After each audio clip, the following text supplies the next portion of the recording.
One तर बघितलं असेल, कारण आपल्या शेतात चालू होती कांद्याची लागवड. तर ज्यांनी नाही बघितलं त्यांनी लवकरात लवकर बघा. आज तर इतकं होतं तर काय सांगा तुम्हाला, मी मस्तपैकी बसलो होतो लिंबाच्या सावलीत. मला काही सुखानं बसून नाही देत बरं काय. आणि मला लगेच काम सांगितलं ते म्हणजे कॉक चालू कर म्हणे. मग कॉक चालू करून दिलंय. पाणी पाहिलं का मोकार रे. आपलं पाणी डायरेक्ट गावाच्या बाहेर जात होतं. हा भावांना, तुम्ही कांद्याचं साम्राज्य तर पाहिलं नाही, आपलं पाहिलं का गावाचं साम्राज्य. वाळलेला वाफा तू भरल्या ढगावानी, तुझ्या नजरेचा फवारा हा जीव पाणी पाणी, तुझ्या नजरेचा फवारा.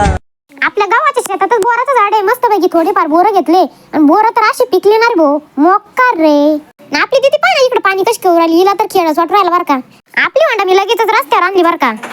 आपण आपल्या गायला थोडंफार गवत घेतलं होतं, मस्तपैकी रस्त्यावर टाकून दिलं. मला आपल्या वांडाच्या टाकीमध्ये पेट्रोल कमी वाटत होतं. म्हणलं आपली घरी जायची पंचायत होईल. मग मी लगेच निघालो सरळ आवराळ्याकडे पेट्रोल पंपावर बरं का. आवराच्या पेट्रोल पंपावर आपली वांडा मस्तपैकी एंट्री मारली. ती बरं झालं रस्त्यात बंदाने पडली बरं का. मग काय आपल्या वांडात मस्तपैकी पेट्रोल टाकलं. मग मी लगेच निघालो बरं का हायवेनं डायरेक्ट घरी. तुम्ही तर लाईक शेअर फॉलो करा बरं लवकर.